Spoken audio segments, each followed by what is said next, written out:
요즘에 우리는 사순절 기간을 보내고 있습니다. 사순절 기간을 보내는 중에 저는 요한복음 강의를 계속 이어가고 있는데 요한복음에 요즘에 선포되어지는 말씀이 사순절에 적합한 말씀들로 이렇게 같이 요한복음 강의와 이어가는 것 같아서 감사한 마음이 들었습니다.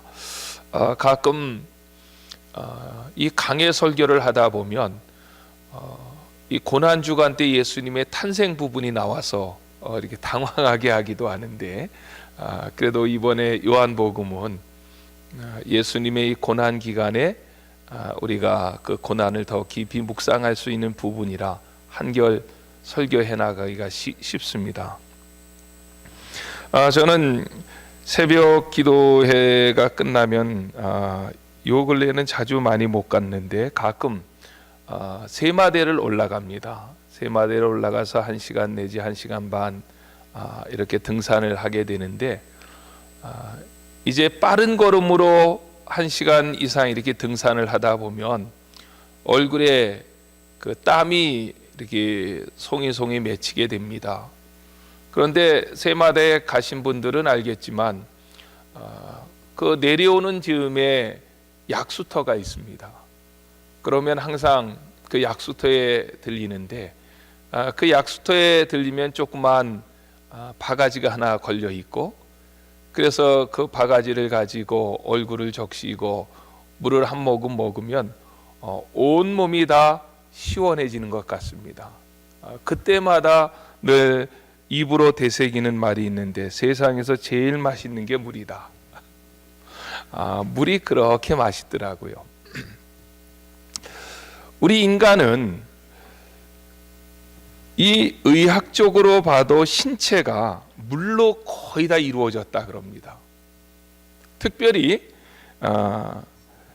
뱃속의 태아는 97%가 물이라고 얘기하고 그리고 어린아이, 이 땅에 태어난 어린아이 신생아는 77%가 물이라고 합니다.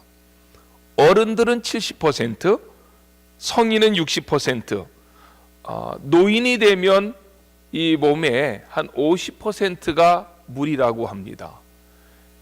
그래서 결국은 사람이 물이 모자라 죽는다고 합니다. 동물들도 마찬가지예요. 동부 아프리카의 이 케냐와 탄자니아 지역에 가면 거대한 동물 보호구역이 있다고 합니다. 그런데 해마다 이 동물 보호구역에서는 야생동물의 대이동이 있습니다. 수천 마리, 수만 마리가, 수백만 마리가 4월서부터 12월까지 대이동을 하는데 대이동을 하는 가장 큰 이유가 뭘까요? 물을 찾아서입니다. 이 지역에서 살다가 이제 우기 건기가 있잖아요.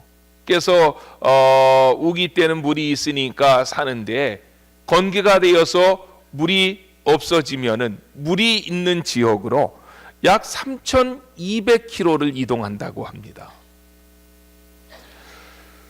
오늘 본문은 십자가 위에서 예수님께서 말씀하신 가상치론, 십자가 위에서 7마디를 하셨는데 그 중에 5번째 하신 말씀입니다.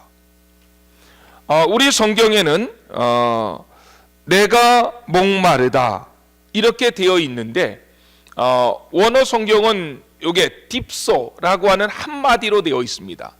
레게이 딥소, 레게이라고 하는 것은 그가 말했다. 그리고 딥소라고 하는 말은 목마르다. 그러니까 우리 성경에는 이것이 이렇게 하나로 붙여져 가지고 그가 내가 목마르다 이렇게 말했다고 해서 두 문장 같이 되어 있는데 원어 성경에는 그 한마디로 딥소 이렇게 되어 있다는 거예요. 목마르다. 예수님께서 고통의 극치 속에서 외친 한마디의 짧은 음성입니다. 목마르다. 우리로 해서 목마르다 이렇게 되지만은 헬라어 성경에서는 딥소, 예수님께서 그렇게 외쳤다는 거예요. 옆에 성경을 기록한 저자가 그가 말했다. 이것은 성경을 기록한 저자가 붙여놓은 얘기고, 예수님이 하신 말씀은 목마르다. 트루먼 데이비스라고 하는 의사입니다. 의사인데 이분이 예수님께서 십자가 위에서 얼마나 큰 고통을 당하셨는가라고 하는 것을, 내과 의사니까 의학적으로 분석을 해서 책을 냈습니다. 그 책의 제목이 현대의학으로 본 예수 그리스도의 고통. 이런 책을 트루먼 데이비스라고 하는 내과 의사가 냈는데, 그 책의 내용에 보면 이런 내용이 있습니다. 주님의 육체적 순환은 겟세마네 동산에서 시작된다. 주님은 기도하시면서 땀을 많이 흘리셨다. 이는 복음서 중에서도 오직 의사 출신인 누가만이 이 사실을 기록한다. 주님이 겟세마네 동산에서 땀을 굉장히 많이 흘리실 때서부터 이미 고통은 들어갔다는 거예요. 그런데 전직이 의사였던 누가만이 이 땀을 흘리는 것이 얼마나 큰 고통인가라고 하는 사실을 아주 자세히 묘사했다는 거예요. 그래서 누가가 기록한 누가복음 22장 44절에 예수께서 힘쓰고 애써 더욱 간절히 기도하시니 땀이 땅에 떨어지는 핏방울 같이 되더라. 저도 이 설교를 하면서 이 얘기는 예수님이 땀이 흘러질 때에 핏방울 같이 됐다라고 하는 말씀은 비유법으로 마치 피가 그냥 쫙쫙 쏟아지듯이 땀이 그렇게 쏟아진 것이다, 이렇게만 해석을 했거든요. 그런데 이 트루먼 데이비스라고 하는 사람은 그 부분에서도 이렇게 말합니다. 의학적으로 매우 희귀한 현상이기는 하지만 하마티디로시스라고 하는 현상이 있다. 그것은 극도의 감정적인 과로 상태에서는 작은 모세관이 땀샘에서 파괴되어 피와 땀이 섞일 수 있다. 그러니까 누가라고 하는 사람은 예수님이 비유법적으로 땀을 그냥 비 오듯이 쏟은 것이 아니라 그 땀 속에는 정말 피가 섞여 나올 수도 있었다. 왜냐하면 인간이 극한 어떠한 스트레스라든지 아니면은 감정적인 과로 상태에 있을 때는 모세간의 땀샘이 파괴되어서 거기에서 이 땀과 피가 같이 나올 수도 있다. 그분은 계속 말합니다. 오전 9시에 못 박히신 그분은 3시간을 견디셨다.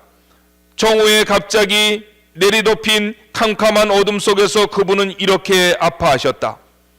5시간이 지났다. 말로 형용할 수 없는 아픔, 관절마다 부수는 듯한 경련, 때로는 일어나는 부분적인 질식, 그리고 거친 나무 기둥을 대고 위아래로 몸을 밀어 올리고 내릴 때마다 찢겨진 등허리를 또 찢는 고통의 시간이 계속되며 또 다른 고통이 몰려온다. 이제 거의 모든 것이 끝나가고 있었다. 남은 피를 세포 조직에 보내기 위해 애쓰고 시달림 받는 폐는 약간의 공기라도 흡입하려고 필사적인 노력을 계속한다. 예수의 몸에서 피와 물이 거의 다 빠져나갔다. 그분은 마침내 고통의 극한 상황을 토해낸다. 목마르다 라고 말이다. 이 내과 의사가 썼던 이 책에서는 참 예수님의 그 마지막 부분의 고통을 굉장히 잘 표현해내고 있다고 생각이 되어집니다. 그렇다면 오늘 우리가 이 본문을 읽으면서 이렇게 예수님께서 고통 중에 목말라 하셨고 급기야는 내가 목마르다라고 외치셔야만 했던 그 이유가 뭐냐 라고 하는 것을 저는 2가지로만 잠시 살펴보고 말씀의 은혜를 나누려고 합니다. 첫 번째로 예수님의 목마름은 우리의 갈증을 해결해 주시기 위해서 예수님이 대신 목말라 하셨다는 것입니다. 여러분들이 요한복음 8장에 보면 예수님께서 초막절에 예루살렘에 올라가서 설교하신 내용이 있습니다. 그 설교 속에서 예수님은 뭐라고 말씀하셨는가 하면 누구든지 목마르거든 내게로 와서 마시라. 나를 믿는 자는 성경의 이름과 같이 그 배에서 생수의 강이 흘러나리라. 예수님은 목마른 인생을 향하여서 누구든지 목마르거든 내게로 와서 마시라 이렇게 선포하셨는데 그분 자신이 목말랐다는 것이 이해가 되느냐 하는 것입니다. 실질적으로 예수님은 5대양 6대주의 모든 바다와 강물을 만드신 분이십니다. 5대양 6대주의 모든 강물을 만드신 그분이 내가 목마르다 절규하신 그 이유가 무엇입니까? 그것은 자명하게 한 가지 이유라는 것입니다. 바로 그것은 우리의 목마름을 해결하기 위해서 주님께서 우리의 모든 목마름을 대신 지고 있었던 현장이었다는 것입니다. 요한복음 4장에 보면 물에 관한 이야기가 나옵니다. 사마리아 수가성의 한 여인이 우물에 물을 길러 왔습니다. 그런데 이 여인은 지금 남편이 5이나 되는, 그래서 어떤 굉장히 인생의 목마름과 갈증 속에 허덕이고 있는 여인이었습니다. 어떤 분이 그렇게 표현했더라고요. 첫 번째 남편은 정서방이었다. 그 남편과 더불어 육신의 정욕을 불태워 보았지만 인생의 갈증은 해결되지 않았다. 두 번째 남편은 김서방, 이게 금이잖아요. 세금자. 김서방이었다. 그 김서방은 돈으로는 인생의 갈증을 해결할 수 있다고 말하면서 그 여인을 꼬드겼지만 그 여인은 그 돈으로도 인생의 갈증을 해결할 수가 없었다. 셋째 남편은 지서방, 지식으로, 넷째 남편은 권서방, 권세로, 다섯 번째 남편은 명서방, 명예로서 인생의 갈증을 해결해 보려고 노력했지만 그 갈증은 해결되지 아니했다. 그때에 예수님께서는 요한복음 4장 13절 14절에서 여인에게 이렇게 말씀하십니다. 이 물을 먹는 자마다 다시 목마르려니와 내가 주는 물을 먹는 자는 영원히 목마르지 아니하리니 나의 주는 물은 그 속에서 영생하도록 솟아나는 샘물이 되리라. 주님이 주는 물은 영적인 물입니다. 영생의 물입니다. 마시면 다시 목마른 세상이 주는 물이 아니라 한 번 마신 자는 다시 목마르지 아니하는 영원한 생명수 샘물이 되시는 것입니다. 주님은 우리를 부유하게 하기 위해서 스스로 가난하게 되셨습니다. 주님은 우리를 기쁘게 살도록 하기 위해서 슬픔을 홀로 감당하셨습니다. 주님은 우리가 건강하게 살도록 하기 위해서 육체의 질고를 지셨고 우리가 목마르지 아니하도록 주님이 목말라 하셨다는 것입니다. 그래서 이사야 53장 5절 말씀에 이사야는 이렇게 말합니다. 그가 찔림은 우리의 허물을 인하며 그가 상함은 우리의 죄악을 인함이라. 그가 징계를 받음으로 우리가 평화를 누리고 그가 채찍에 맞음으로 우리가 나음을 입었도다. 여러분들이 지옥에 가면 제일 많이 들을 수 있는 말이 뭐 같아요? 목마르다. 우리가 잘 아는 부자와 나사로의 비유를 통해서 음부에 떨어진 부자의 간구는 물과 관련이 있었습니다.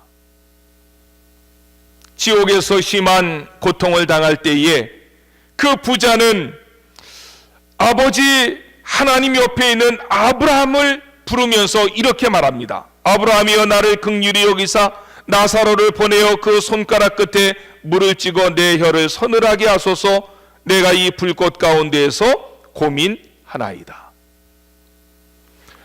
그 목마름을 주님께서는 십자가 위에서 해결해 주신 것입니다.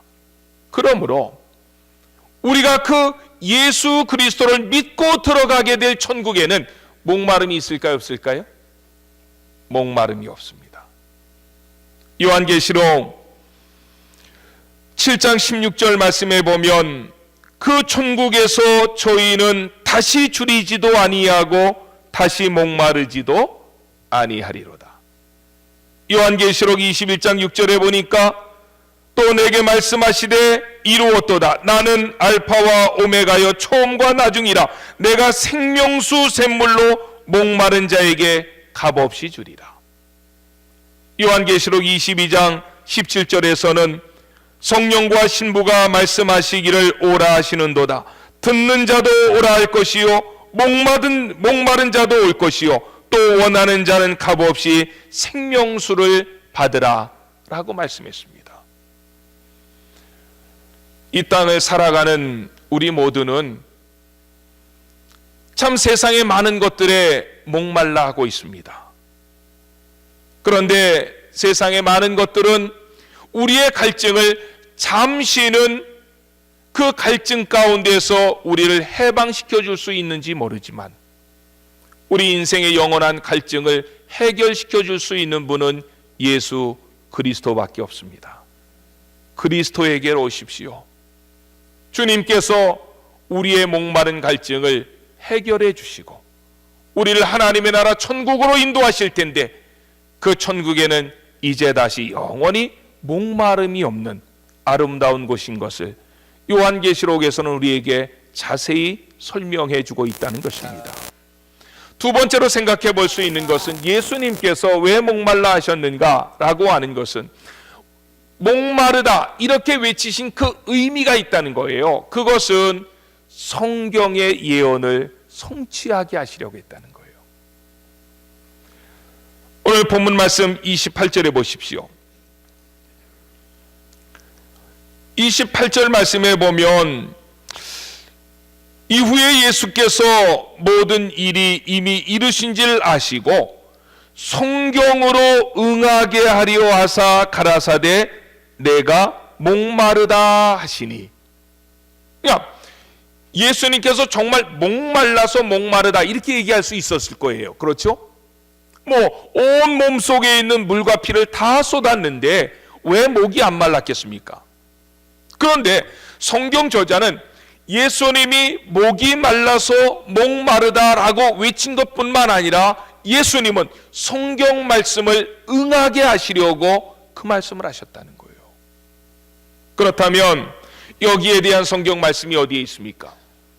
시편 69편 19절로 21절 말씀에 보면 주께서 나의 회방과 수치와 능력을 아시나이다. 내 대적이 다 주 앞에 있나이다. 회방이 내 마음을 상하여 근심이 충만하니 긍휼히 여길 자를 바라나 없고 아니할 자를 바라나 찾지 못하였나이다. 저희가 쓸개를 나의 식물로 주며 갈할 때의 초로 마시었사오니 라고 말합니다. 다시 말하면 보십시오. 예수님께서 목마르다 이렇게 말씀하심으로 이 본문을 이어서 가면 29절 말씀에 이렇게 얘기하죠. 거기 신포도주가 가득히 담긴 그릇이 있는 자라지라 사람들이 신포도주를 적신 해면을 우슬초에 매어 예수의 입에 대었다. 그러니까 예수님이 목마르다라고 말씀하셨기 때문에 거기에 있는 여인들이 이 우슬초를 흥겁 같은 거를 이렇게 둘둘 말아가지고 우슬초에다가 이렇게 찍어가지고 예수님의 입에 어떻게 했다고요? 댔다는 것입니다. 그런데 그 현상은 시편 69편 말씀에 봤을 때에 예수님이 돌아가실 때에 그렇게 돌아가셔야 예수님이 메시아 되어졌다는 것을 다윗이 예언했다는 거예요. 그 예언을 이루시기 위해서 예수님은 목마르다 하셨고 그 이야기를 들었던 여인들이 예수님이 목마르다라고 이야기하니까 그 흠겁에다가 그 우슬초를 묻혀가지고 예수님의 입에 대었다는 거예요. 그러면 보십시오. 그까지도 우리가 대단한 일이거든요. 그까지도 대단한 일인데 과연 예수님께서 그 여인들이 우슬초를 입에 대었을 때에 그 우슬초 섞인 물을 마셨을까요? 안 마셨을까요? 네? 그 우슬초에다는 그냥 우슬초만 섞으면은 되게 쓰기 때문에 거기에다가 포도즙을 같이 이렇게 섞어가지고 우슬초에 이렇게 적십니다. 그런데 예수님께서 그것을 마셨을까요? 안 마셨을까요? 예. 우리가 이 요한복음엔 잘 나타나 있지 않는데 이 성경이 마가복음이나 또 마태복음에 보면 더 자세히 나타납니다. 마가복음 15장 22절 23절. 마가복음 15장 22절 23절 우리 한번 같이 찾아볼까요? 뭐 조금 우리가 성경을 찾아보면서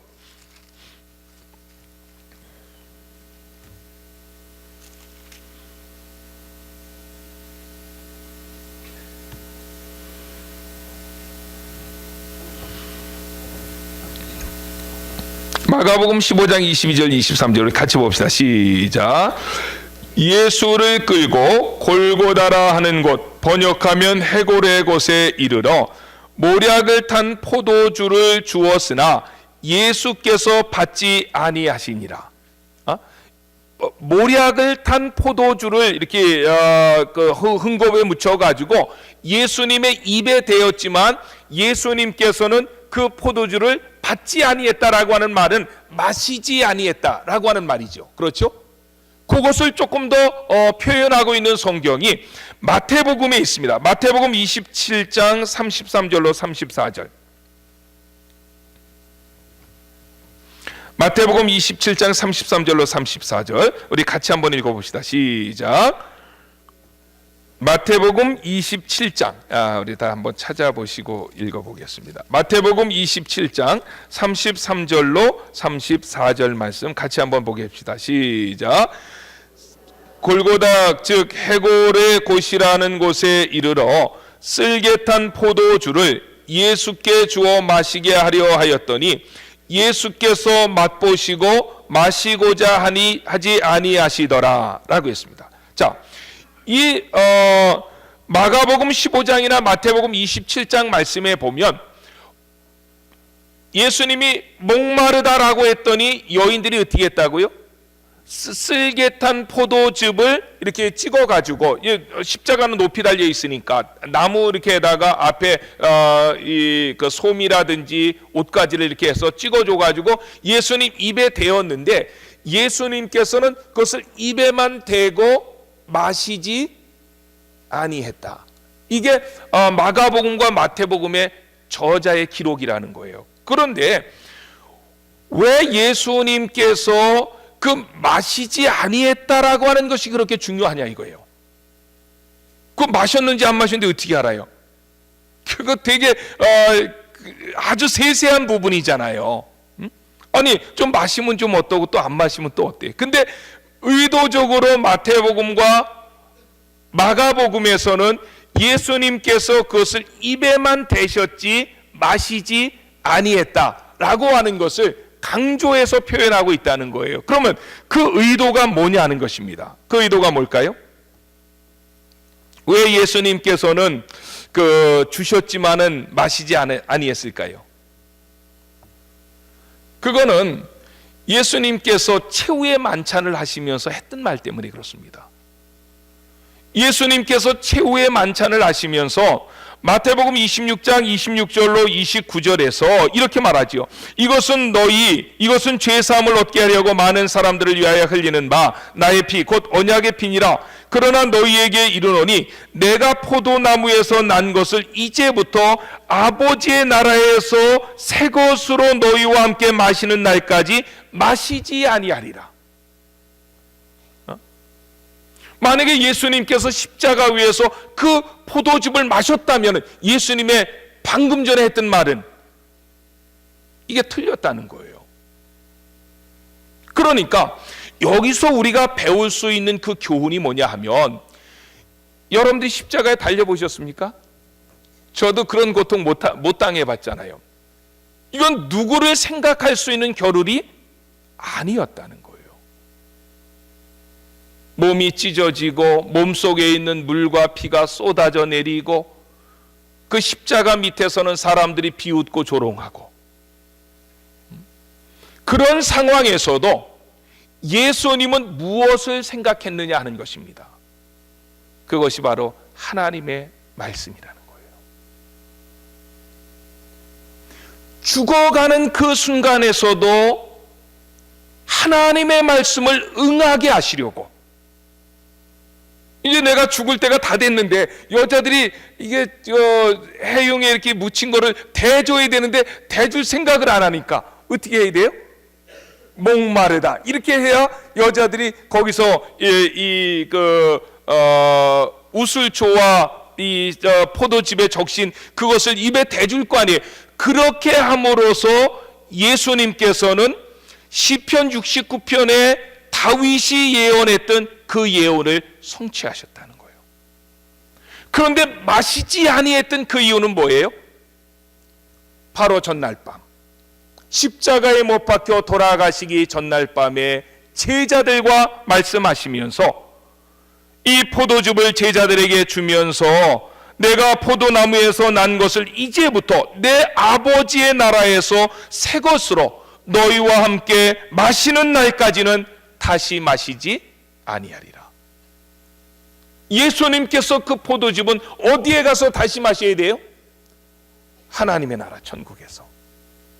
천국에 가서 우리와 다시 그 포도즙을 마시기 전까지는 내가 포도즙을 다시 마시지 아니하리라.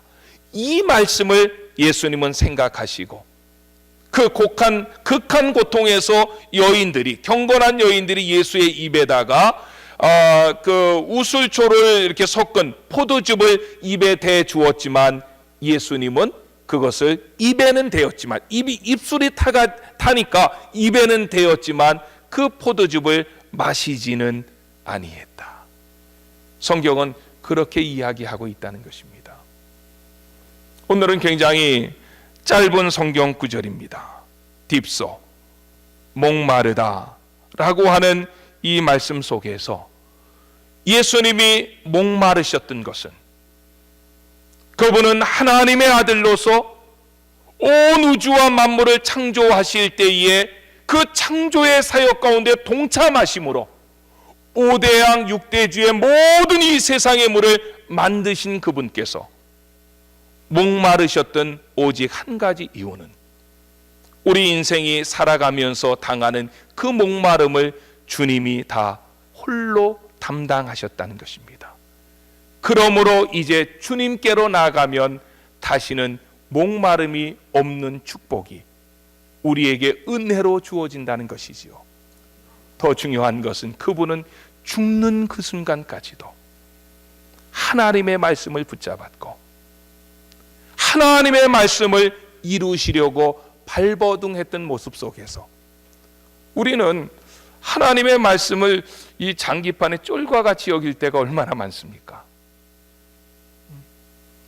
내가 필요하면 하나님의 말씀 붙잡고 필요하지 아니하면 언제든지 모른 척 할 수 있는 이런 하나님 말씀 앞에 우리의 삶을 이 시간에 한번 깊이 묵상하면서 예수님은 십자가에 못 박혀 돌아가시는 그 순간까지도 하나님의 말씀을 이루시려고